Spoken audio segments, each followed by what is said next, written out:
మీకు సంగీతంతో పరిచయం ఎలా వచ్చిందో అనంత్ గారు? రంగస్థలం మీద. హ్మ్. అంటే చిన్నప్పుడు పౌరాణిక నాటకాలు అవి చిన్నపిల్లలుగా ఉండగానే వేస్తూ ఉండేవాళ్ళు. హ్మ్. మా నాన్నగారు వేస్తూ ఉండేవాళ్ళు.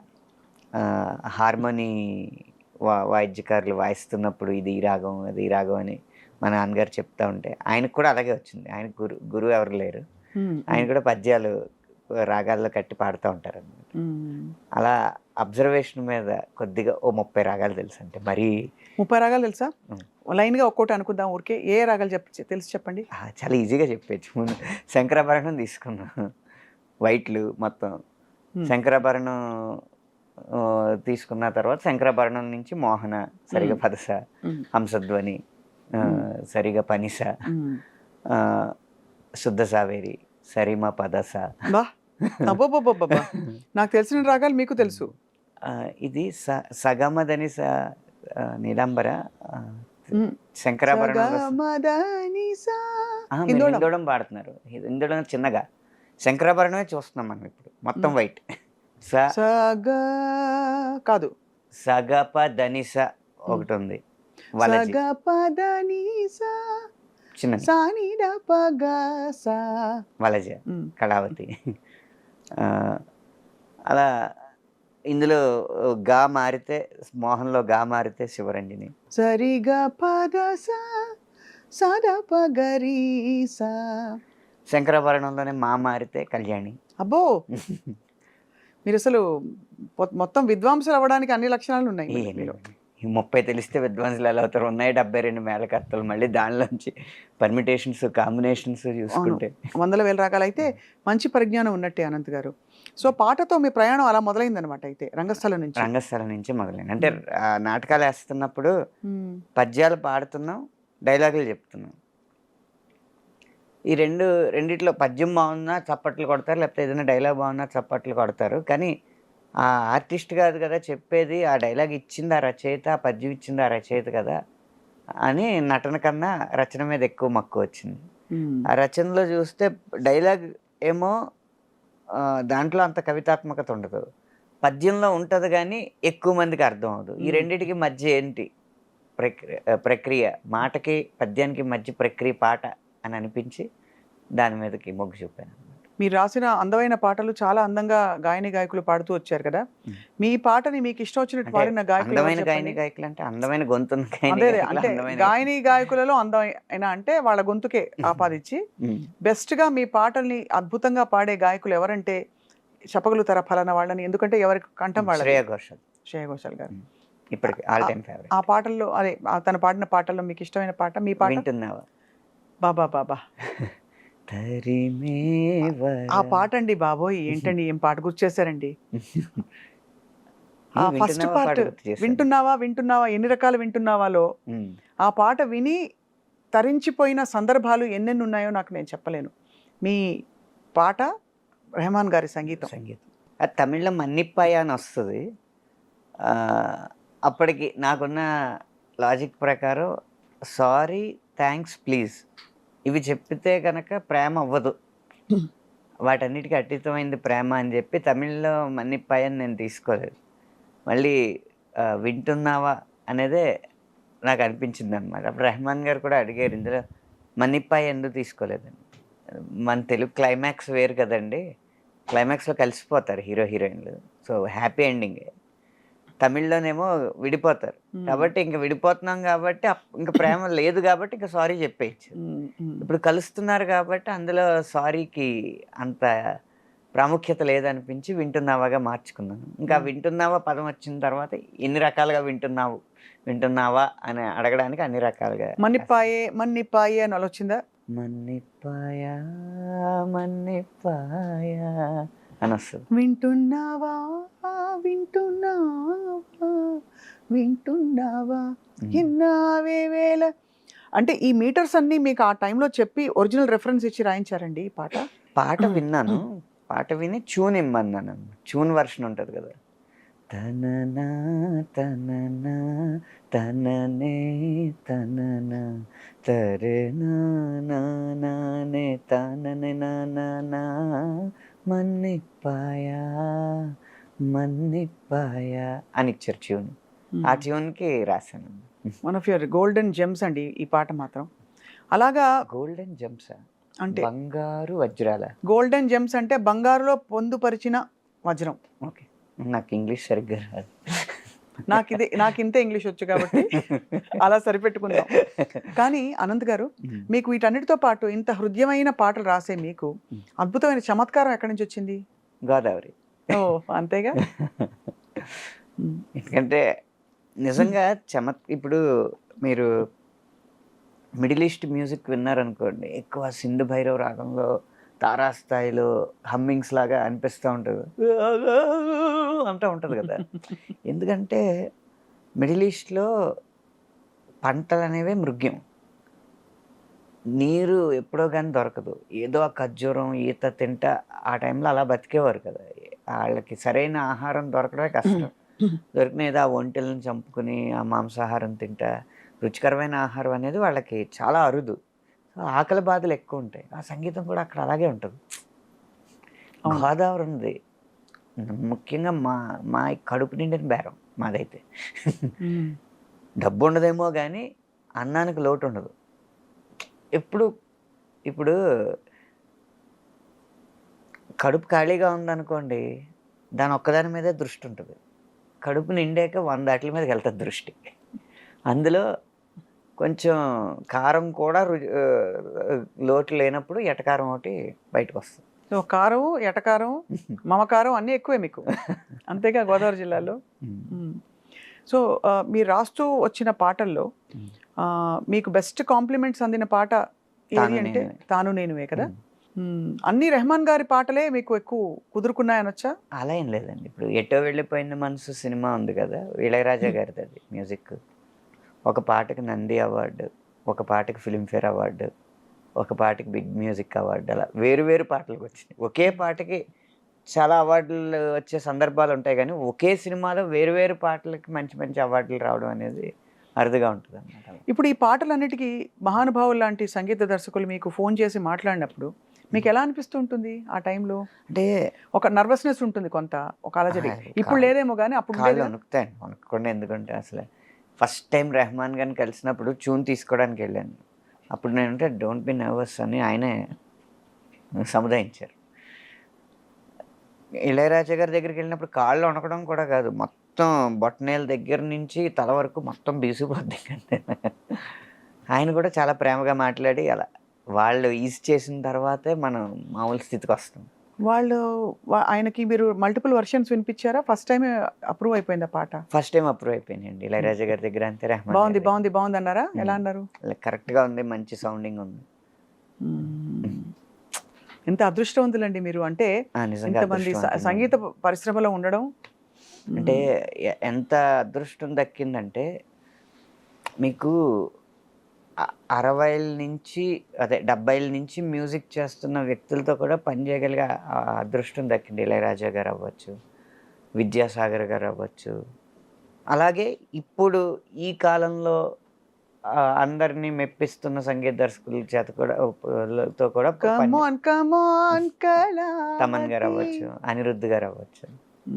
అలా అన్ని వయస్కుల సంగీత దర్శకులతో పనిచేసే అదృష్టం మాత్రం నాకు బాగా మీకు. అంటే మీ మనసు సింగిల్ కార్డులు. అవును, సింగిల్ కార్డు. తర్వాత మీకు ఉండే గొప్పదనం ఏంటంటే ఆనంద్ గారు, మీరు అన్ని తరాలతో కనెక్ట్ అయ్యే ఏంటి ఒక విజ్ఞత ఉంది మీలో. ఎవరి వయసు తగ్గట్టు వారితో అలా మాట్లాడడం అలవాటు నాకు. మీ వయసు ఏమిటో ఈ ప్రాసెస్లో మేము ఎప్పుడు పసిగట్టలేకపోయాం. 39 సంవత్సరాలండి. దాంట్లో అబద్ధమే ఉంది. పెళ్ళి అయిపోయాక వయసు దాచుకోవడం ఎందుకు? అంతేనా? ఇప్పుడు దాచుకుని కూడా లాభం లేదు. లాభం లేదు, ఏం పని అవ్వదు. అనంత్ గారు, మీ పాటలు పాడేటప్పుడు చాలామంది, ఇప్పుడు కొంతమంది ఇతర అన్య భాషస్థులు మీ పాట పాడేటప్పుడు సరిగా ఉచ్చరించలేదని చెప్పి కొంతమంది బాధపడిన సందర్భాలు ఉన్నాయి. మీరు ఎప్పుడైనా ఫీల్ అయ్యారు అలాగా? మీ పాటలే కాదు, సరే నేను అనేది సిద్ శ్రీరామ్ గారు కావచ్చు. మన భాష గాయకులు పాడినప్పుడు ఆదరించే మనసు ఉన్న వాళ్ళే అన్య భాష గాయకులు పాడినప్పుడు విమర్శించే అర్హత ఉన్నవారని నా ఉద్దేశం. అందరూ తెలుగువారి చేత పాడిస్తుంటే మరి ఆదరించట్లేదా? ఇంకా కూడా కొత్త గొంతు కావాలి, ఒక పదాన్ని కొంచెం తప్పుగా పలికితేనే కొత్తగా భావిస్తున్నారు. అది కాక నేను మొహమాటం లేకుండా చెప్పేది ఏంటంటే, మిగిలిన భాషల్లో ఉన్నంత నాణ్యత మన తెలుగు భాష గాయకుల గొంతుల్లో చాలా అరుదుగా కనిపిస్తుంది. కారణం మన పేరెంటింగ్ విధానం. ఎవరు చిన్నప్పటి నుంచి ఇడు గాయకుడు అవ్వాలని చెప్పి తన పిల్లల్ని పెంచట్లేదు. ఇది సెకండరీగా ఉంచు, ముందు ఐఐటి కొట్టు, లేకపోతే మెడిసిన్ కొట్టు, అన్నీ కొట్టుకుని పుస్తకాలు వేసుకుని ఎత్తినేసి కొట్టుకో, ఇవన్నీ చెప్పిన తర్వాత వాడి సహజ సిద్ధంగా ఉన్న ఆశయానికి సెకండ్ ప్రిఫరెన్స్ ఇమ్మని, ఈ సమాజం మెచ్చే ఆశయం వైపు ఫస్ట్ ప్రిఫరెన్స్ ఇచ్చి కృత్రిమంగా ఆశయాన్ని జొప్పించి దాని తపస్సు దాని వైపు చేయించి ఒక 18 సంవత్సరాలు 25 సంవత్సరాలు వచ్చిన తర్వాత వాళ్ళ సమాజానికి అనుకున్నది, తల్లిదండ్రులు అనుకున్నది ఆడు సాధించిన తర్వాత ఆడిని సాఫ్ట్వేర్ ఇంజనీర్నో లేకపోతే డాక్టర్నో ఒక కార్పొరేట్ గాయన చేసిన తర్వాత ఇప్పుడు కావాలంటే నువ్వు ఏదైనా చేసుకోండి, ఇంకేం చేస్తాడు ఆడు? అప్పటికే చిన్నప్పటి నుంచి సాధన ఉంటేనే కదా. అవును. అది తెలుగు వారిలో మాత్రం ఉందంటారా ఈ గుణం? తెలుగు వారిలోనే ఎక్కువ ఉంది. అంటే ఎందుకంటారు? అంటే అతి జాగ్రత్త ఏమో. చైనా వల్ల. చైనా వల్ల? ఒక సంస్థ పేరు చేయితో స్టార్ట్ అవుద్ది, ఒక సంస్థ పేరు నాతో స్టార్ట్ అవుద్ది. వాళ్ళు టీవీలో ఓదరగొట్టే ర్యాంకుల ఇది వల్ల. అది మీరు అని చూపిస్తేనే మాకు అర్థమవుతుంది. 1 2 5 ఈసారి ఐఐటి కాంపిటీషన్లో వరుసగా 1 1 1 2 2 2 5 6 7 7 7 ఇలా 10 లోపు 100 ర్యాంకులు సాధించిన సంస్థ మా అయిపోయింది. అమ్మ బాబోయ్, చాలా విషయం గమనించారు మీరు. అంటే ఎంత పెద్ద విషయం. మరి అంత ఊదరగొట్టేస్తుంటే మావాడు అందులోకి వెళ్ళిపోవాలి, మావాడు కొట్టేయాలి, మావాడికి కట్నం వచ్చేయాలి. ఇదే. అవును. మా అమ్మాయి వెళ్ళిపోవాలి, మా అమ్మాయి మెడిసిన్ కొట్టేయాలి, మంచి ర్యాంక్ కొట్టేయాలి, తక్కువ కట్నం ఇచ్చుకోవాలి. ఈ ఇదితో వెళ్తున్నప్పుడు ఎలా కుదురుతుందండి? ఇప్పటికే ఆ జబ్బు పోలేదు. పోనీ సింగర్ని చేద్దాం అనుకున్న తల్లిదండ్రులైనా దేని చూసి ఇన్స్పైర్ అవుతున్నారు? రియాలిటీ షోస్ని చూసి. ఆల్రెడీ వచ్చేసిన సినిమా పాటని ఎవరో అమ్మాయో అబ్బాయో పాడితే దానికి నుంచి చప్పట్లు కొడుతుంటే నువ్వు కూడా అలా కొట్టించుకోవాలని చెప్పి ఆ సినిమా పాటలు ప్రాక్టీస్ చేస్తున్నారు. సాధన లేదంటారు? సాధన అనేది జానపదం, శాస్త్రీయం, లలితం, పాశ్చాత్యం, ఈ సంగీతాలన్నిటిలో ఉన్న పునాదులు ఏంటి, అవి సాధన చేయాలి. మన జీవితంలో నేర్చుకున్న కళని, మన జీవితంలో ఎదురైన అనుభవాల్ని క్రోడీకరించి కలగలిపి మనదైన కళ బయటికి తీస్తే అది సినిమాకు ఉపయోగపడుతుంది. కానీ సినిమాలో వచ్చేసిన వాటి ద్వారా నేర్చుకుని మళ్ళీ సినిమాల్లో పైకి వద్దామంటే అది అవ్వదు. ఎప్పుడు మన ఒరిజినాలిటీ ఉంటేనే కదా సినిమాలో ఒక ప్రత్యేకత ఉంటుంది. కరెక్ట్, అంతేగా. పెంచిల్ దాస్ గారి పాటలు ఉన్నాయి, ఎందుకు నచ్చినాయి? ఆయన మట్టి వాసనని ఆ పాటల్లో జొప్పించగలిగాడు కాబట్టి. అవును. కాసుల శ్యామ్ గారి పాటలు ఎందుకు నచ్చుతున్నాయి? ఆ తెలంగాణ సంస్కృతిని కమర్షియలైజ్ చేయగలిగారు కాబట్టి. అలా మన జీవితంలో అనుభవాలని సినిమాకి ఇవ్వాలి, కానీ సినిమా ద్వారా మనం అనుభవం పొందకూడదు. అవును. అది గమనించకుండా రియాలిటీ షోస్ని టార్గెట్గా పెట్టి అందులో సెలెక్ట్ అవ్వకపోతే ఏడుపులు పెడబబ్బులు పెట్టుకుని చేస్తున్నారు తప్పితే మూలాన్ని గమనించట్లేదు. ఇలాంటి వాతావరణంలో తెలుగులో గొప్ప గొంతులు వస్తాయని ఎలా ఎక్స్పెక్ట్ చేస్తాం? కానీ బట్ నిజానికి సంఖ్యాపరంగా చాలామంది శిక్షణ పొందుతూ చాలామంది గొంతుకులు ఉన్నారు ఇక్కడ మీరు అన్నట్టు. కానీ విలక్షణమైన గొంతుకులు అడుగుతున్నారంటే మేబీ అక్కడ చెన్నైలో ఇప్పుడు చిన్మయి గారు కావచ్చు, తెలుగింటి అమ్మాయి అయినా కూడా చెన్నైలో స్థిరపడి తను అద్భుతమైన వాయిస్, డబ్బింగ్, అసలు తన పాట అయితే చెప్పక్కర్లేదు. అంటే సౌత్ ఇండియాలో ఎలా అయితే శ్రేయా ఘోషాల్ ఒక పేరు సాధించారు, శ్వేతా మోహన్ గారు కావచ్చు, పురుషుల్లో మన సిద్ శ్రీరామ్. కానీ సిద్ శ్రీరామ్ మీదే చాలా విమర్శలు వచ్చాయి ఆ మధ్య. తన ఆంగ్ల భాష, అరవ భాష యాసతోటి కొంచెం తెలుగు పదాలని. నా ఈ 100 మిలియన్లు అదే 200 మిలియన్లు దాటిన పాటలు ఒక 3 ఉన్నాయండి ఫ్లాగ్షిప్, మిలియన్స్ లెక్కలో చూస్తే. ఒకటి ఇంకేం కావాలి, 2 కళావతి, 3 ఇప్పుడు 2 ప్రేమ మేఘాలు. ఆ 3 2 సిద్ శ్రీరామయ్యే. ఇప్పుడు విపణిలో ఏది ఎక్కువ అంకెలు చూపిస్తుందో అదే విజయం. ఇప్పుడు విమర్శించినంత మాత్రాన అంకెలు తగ్గట్లేదు కదా. తగ్గవు, కరెక్టే. మనం విమర్శ అనేది మన విమర్శ మానిటైజ్ అయ్యేలా ఉండాలి. ఉత్తినే వచ్చి సలహాలు ఇస్తే కుదరదు. అంతేగా. విలువలు తగ్గిపోతున్నాయండి. పాత సినిమాల్లో విలువలు ఉండేవి. సరే, ఆ విలువలు పాటించినప్పుడు విపణిలో దాన్ని గెలిపించడం ఎలాగో కూడా సలహా ఇవ్వాలి. అంటే ప్రణాళికాబద్ధంగా ఉండాలి తప్ప దానికి రాళ్ళు ఇసిరేస్తే కుదరదండి విమర్శలు. చాలా ఎంత గొప్ప పాయింట్ చెప్పారు. ఇంత క్లారిటీ ఎలా వచ్చింది ఆనంద్ గారు మీకు? మళ్ళీ గోదావరి జిల్లాలేనా? కాదు, మీరు ఎంత క్లియర్గా ఉన్నారు చూడండి. మీరేమీ దాన్ని ఖండించట్లేదు. బట్ ఏంటది, తినడానికి ఉపయోగపడిన ఇడ్లీలు ఎందుకు అంటున్నారు? అంతేనండి. అంటే విలువలు, సినిమా అనేది ఒక వ్యాపారాత్మకమైన కళ లేదా కళాత్మకమైన వ్యాపారం. ఈ కళా వ్యాపారం మిళితమైనప్పుడు ఒక కళ గురించో ఒక వ్యాపారం గురించో మాట్లాడకూడదు. రెండింటిని రెండు కళ్ళుగా భావించి చూడాలి. కడుపు నింపని కళలెందుకు, తనకు మాలిన ధర్మమెందుకు. అంతేనా? అంతే కదండి. ఏదైనా ఉంటుందండి. ఇప్పుడు శంకర్ మహాదేవన్ గారి సాధన ఎంత గొప్ప సాధన అది. ఆయన ఏమి శాస్త్రీయ సంగీతాన్ని ఎక్కడో కప్పేసి పాశ్చాత్య సంగీతం వైపో లేకపోతే చౌక సంగీతం వైపో వెళ్ళలేదు కదా. ఆ శాస్త్రీయ సంగీతానికి వ్యాపార దృక్పథం ఎలా జోడించాలనేది నేర్చుకున్నారు.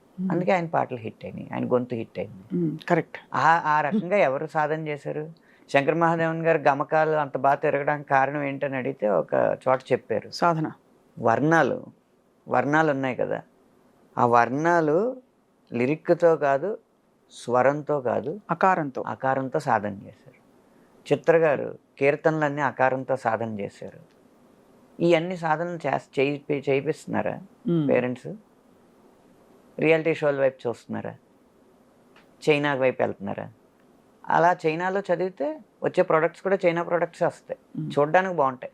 గొప్ప మాట, టంగుమని చెంప చెల్లు అనిపించావు. మన పాత డైలాగ్ చెప్పారంటే.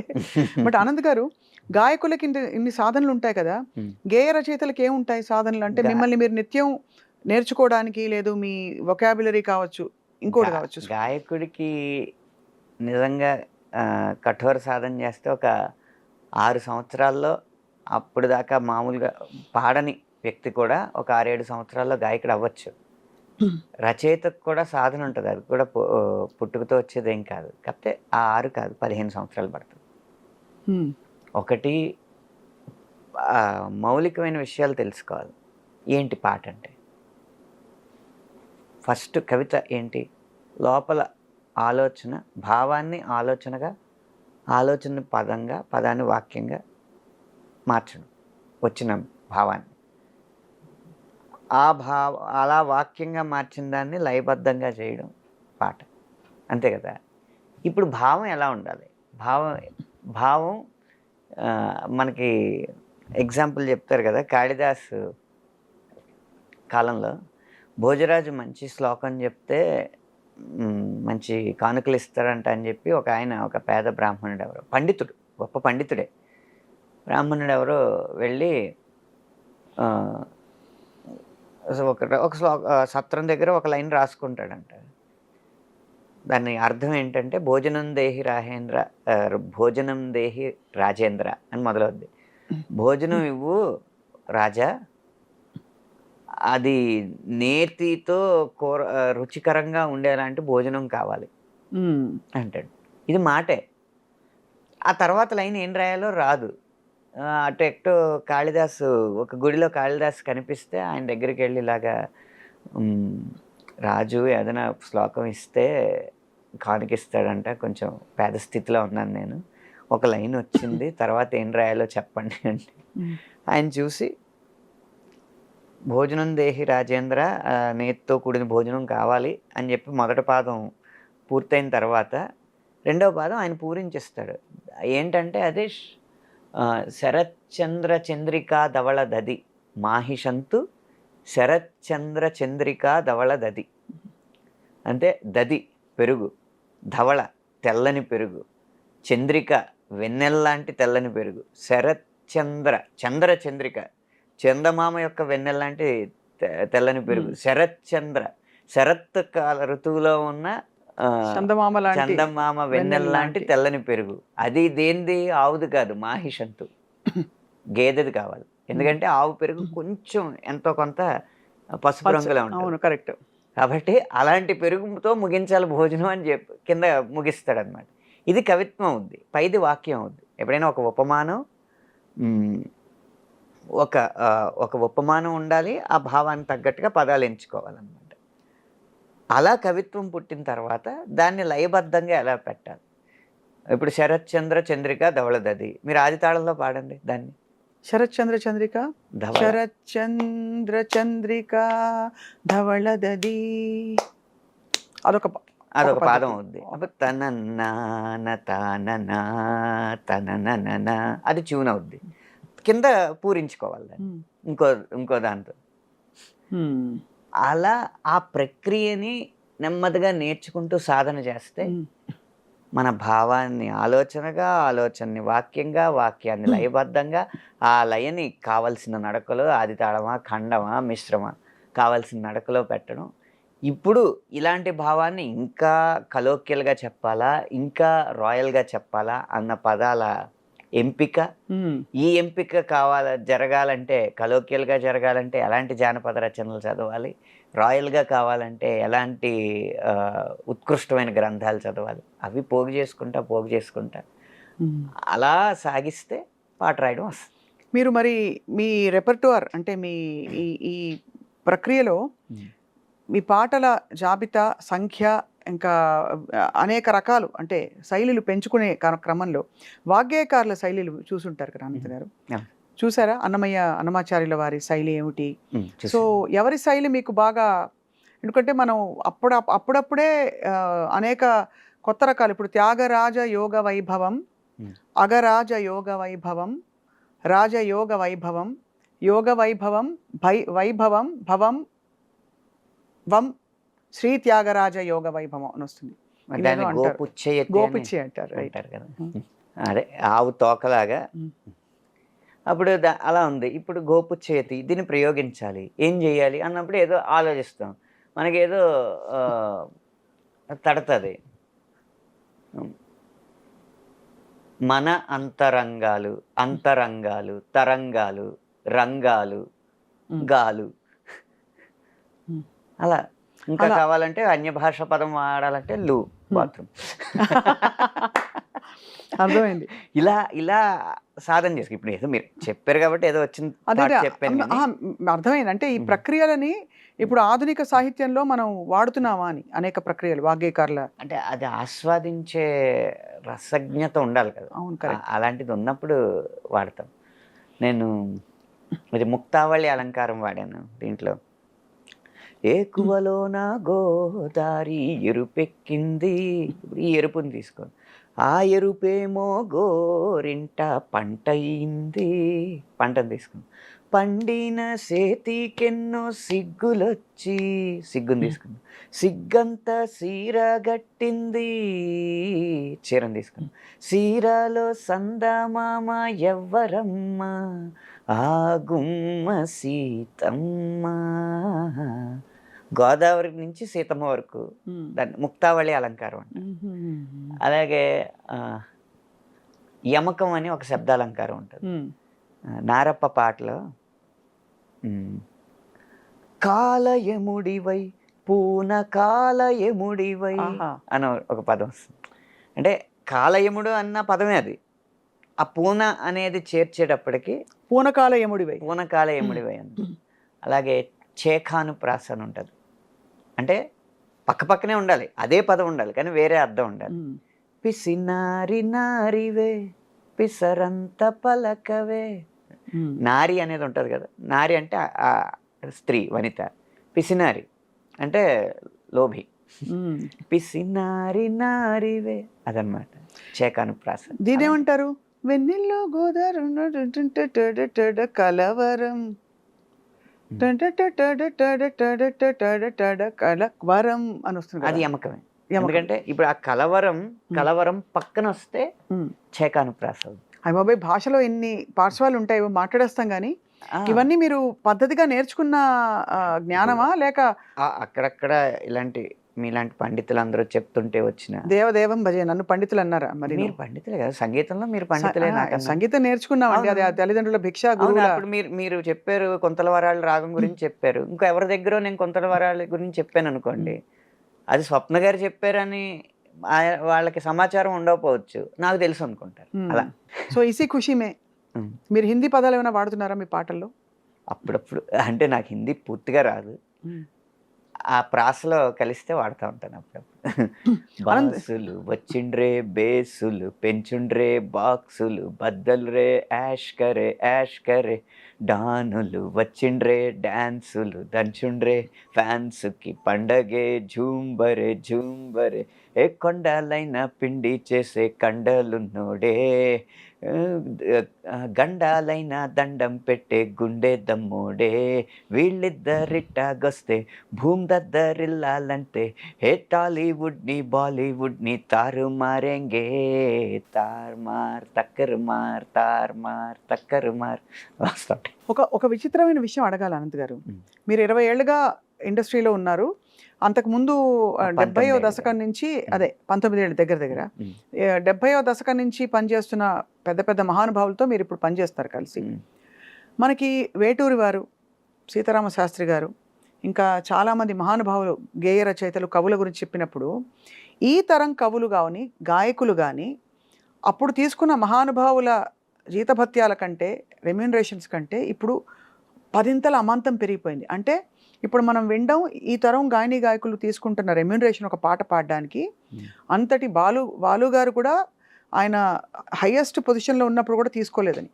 ఇంత వ్యత్యాసం రావడానికి ఏమిటి కారణం? ఇప్పుడు ఇంకా పెరిగారు కదా, ఇన్ఫ్యాక్ట్ సంఖ్యాపరంగా పెరిగినప్పుడు డిమాండ్ సప్లై చిన్న కదా. కారణం అండి. మీరు ఇన్ని విశ్లేషణలు చేస్తూ ఉంటారు వార్తా ఛానల్స్లో. ఇన్ఫ్లేషన్. అప్పుడు బంగారం ఎంత? 1990లో 3,000 కాసు. ఇప్పుడు ఎంత? 60,000. అది అంటే కానీ ఇది గమనించారు కదా, పాటకి 5 లక్షలు, 6 లక్షలు, 12 లక్షలు తీసుకుంటున్న గాయని గాయకులు ఉన్నారు. అవును సార్. ఏనాడు మనం వినలేదు. మనం 15 లక్షలు 40 లక్షలు తీసుకున్నాడు ఒక గాయకుడు. ఎవరు సార్ చెప్పకూడదు అని ఏముంది, అది తెలిసి అంటే తీసుకుంటే అది అది ఏ రూపంలో తీసుకున్నాడో మనకు తెలియదు. అది వైట్ ఎంతో తెలియదు, బ్లాక్ ఎంతో మనకు తెలియదు. అది తెలియనప్పుడు మనం చెప్పి ప్రూఫ్ లేదనుకోండి, కరెక్ట్, పేరు చెప్పకూడదు. కానీ అలా పెద్ద పెద్ద అలాంటి సమాచారం కూడా ఉంది. సమాచారం అలా తీసుకుంటున్న గాయని గాయకులు ఉన్నారు. ఉమ్. అంటే నిజంగా ఇవాళ ఇండస్ట్రీలో నిలదొక్కుంటే కాసుల పంటే. అంటే ఇక్కడ నిలదొక్కుకోవడం కంటే కూడా అండి, వచ్చిన సక్సెస్ అనేది ఎలాంటిది అనేది ముఖ్యం.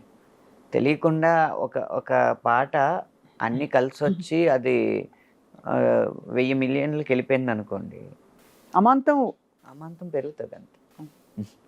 వ్యాపారాన్ని బట్టే ఉంటుంది ఏదైనా. అంతే అంతే అది అది ఖచ్చితంగా అది దాన్ని గౌరవిస్తూనే. మీకు ఎప్పుడైనా లీన్ పీరియడ్స్ వచ్చాయి మీరు వచ్చిన కొత్తల్లో కానీ? అంటే కొంత ఖాళీ ఉన్న సమయాలు వచ్చి ఏమిటి నేను అని వచ్చిన ఒక 10 నెలలు అంటే అప్పుడప్పుడు ఒక పాట రావడం అలా అయింది. కానీ ఆ తర్వాత నుంచి ఎప్పుడు పొద్దున్న లేస్తాయి బాబు ఆయనకి పాట ఇవ్వాలి అన్న ఇదితోనే, కానీ ఈరోజు ఏం పాట లేదు రాయడానికి అన్న రోజు ఎప్పుడూ లేదు నాకు ఈ 19 సంవత్సరాలు. చాలా గొప్ప వరం మీకు అది. బహుశా మీరు అనుకుని ఉండరు కదా అనంత్ గారు? నేను అనుకున్నాను. అంటే ఇంతటి నేను ఇంజనీరింగ్ మానేసి ఇండస్ట్రీలోకి వస్తున్నప్పుడు మా ఊర్లో శ్రేయోభిలాషులే, కానీ భయం ఉంటుంది కదా. వాళ్ళు చెప్పింది ఏంటంటే, ఎంత చేసినా మళ్ళీ 4-5 సంవత్సరాల కంటే ఎక్కువ ఉండదు కదా కెరీరు, ఎందుకు ఇంజనీరింగ్ వదులుకుని ఇటు రావడం అని. అంటే అంతకన్నా ఎక్కువ ఉండే చూపెడతాను అన్నాను నేను. ఆ 4 8 అయింది, 8 16 అయింది, 16 ఇప్పుడు 19 అయింది. చాలా గొప్ప విషయం, చాలా గొప్ప.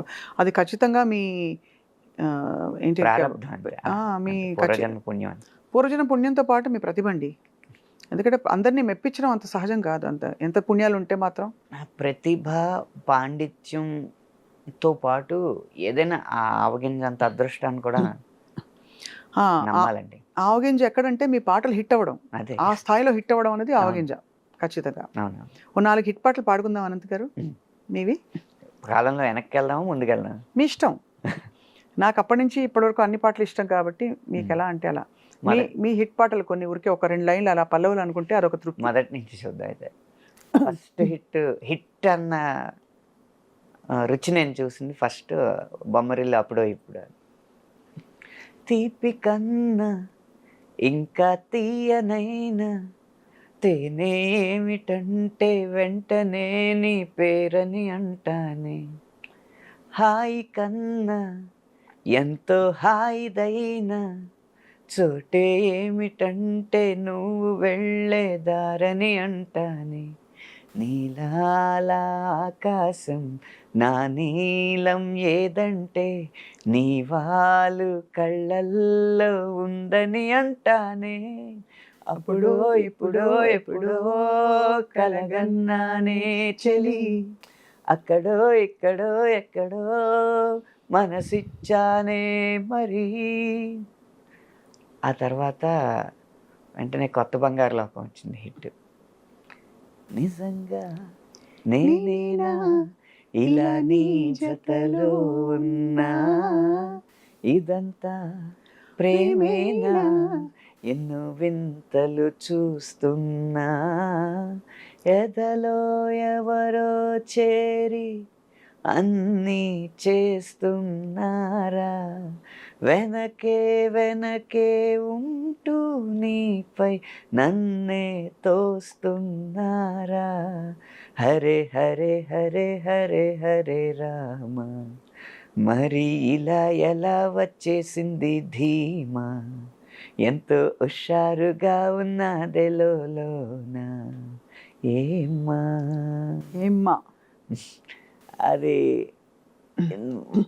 వరుసగా ఇలాంటి లవ్ సాంగ్ పడుతున్న టైంలో పరారే పరారే పప్ప పరారే బండెక్కి భయం పరారే, చలో రే చిందేసి చలో రే పందెంలో జయం ఖరారే లాంటి మాస్ కానీ, రబ్బరు గాజులు రబ్బరు గాజులు రబ్బరు గాజులు తెచ్చానే, రిబ్బను పువ్వులు రిబ్బను పువ్వులు రిబ్బను పువ్వులు తెచ్చానే, అమ్మని అబ్బని అత్తిలి పొమ్మని హత్తెరిని ఇద్దరికొచ్చానే, నువ్వంటే పడి పడి నువ్వంటే పడి పడి నువ్వంటే పడి పడి చేస్తానే, నీ వెంటే పడి పడి వస్తానే అని ఓహో మాస్లో ఉన్నాడనమాట అని వచ్చినప్పుడు, నమ్మవేమో గాని అందాల యువరాణి నేలపై వాలింది నా ముందే మెరిసింది, అందుకే అమాంతం నామది అక్కడే నిశ్శబ్దం అయినది, ఎందుకో ప్రపంచం అన్నది ఇక్కడే ఇలాగే నాతో ఉంది, నిజంగా కళ్ళతో ఎంతగా మంత్రమేసింది, అదేదో మాయలో నన్నిలా ముంచి వేసింది. ఇప్పుడు అన్నీ మిక్స్ అయిపోయి ఇంగ్లీష్లు ఆకాశం బద్దలైన సౌండ్ గుండెల్లోన మోగుతుంది నేను కలిసాక, ఇలాంటిది ఇంకా అన్ని రకాలన్నమాట. చిన్నదో వైపు పెద్దదో వైపు చిందేసి చెంగుమంటే పెరగదా ఊపు, సోకులో వైపు సొంపులో వైపు చల్లేసి చంపుతుంటే కలగదా కైపు లాంటివి. ఇలా కమర్షియల్ మీటరే, అటు క్లాస్ అయినా మాస్ అయినా కమర్షియల్ మీటర్లో జరుగుతున్న సందర్భంలో అనుకోకుండా వచ్చిన సినిమా ఏమాయ చేసేది. అబ్బబ్బబ్బబ్బ అసలు ఆ పాటలు మంది ముందుకొచ్చి అందాలు సల్లుతున్న ఈ గుండెకేమవ్వలా, ఓ నిన్న కాక మొన్న వచ్చి ఏ మాయ చేసావే పిల్లి మొగ్గలేసిందిలా, హోసాన హోసాన గాలుల్లో నీ వాసన, హోసాన పువ్వుల్లో నిన్ను చూసిన, ఏ సందు మారినా ఈ తంతు మారునా, ఓ నా వల్ల కాదు ఇంకా నన్ను నేను ఎంత ఆపినా, హోసాన ఊపిరినే వదిలేస్తున్నా, హోసాన ఊహల్లో జీవిస్తున్నా. ఇది కంటిన్యూ అవుతూ కొంచెం ఈ సాహితీ పరిమాణాలకి ఇంకా కావ్య గౌరవం అద్దేలాగా, కోటి కోటి తారల్లో నా చందమామ ఉన్నన్నాళ్ళు నీ మనస్సులో నేనుంటానే, నీటి మీద ఆ కైలాసం తేలకుండా ఉన్నన్నాళ్ళు నీ తపస్సునే చేస్తుంటానే, గాలిలోన ఆరో ప్రాణం కలవకుండా ఉన్నన్నాళ్ళు నిన్ను నేను ఆరాధిస్తా, నీ కోసం ఆరాధిస్తా. మళ్ళీ పూర్తి వెనక్కి మాస్. అసలు పూర్తి శాస్త్రీయం ఏమన్నా రాశారా? పూర్తి శాస్త్రీయం అంటే ఉదాహరణకి మన తెల్లవారదేమో స్వామి ఆ టైపు. శుభప్రదం విశ్వనాథ్ గారి మూవీలో ఒక శాస్త్రీయం జానపదం జుగలబంది సన్నివేశం వస్తుంది అనమాట. ఆ పాట ఏంటంటే అనుకోకుండా బాలు గారు పాడు అని చెప్పి గదమాయిస్తే జై హింద్ అంటాడు హీరో క్యారెక్టర్ నరేష్ గారు. జై హింద్ అన్న పదం నుంచి అతనికి ఇన్స్పిరేషన్ వచ్చి జానపద శైలిలోనే ఎత్తుకుంటాడు అనమాట. ఇది సల్లనయ్యనే ఏలే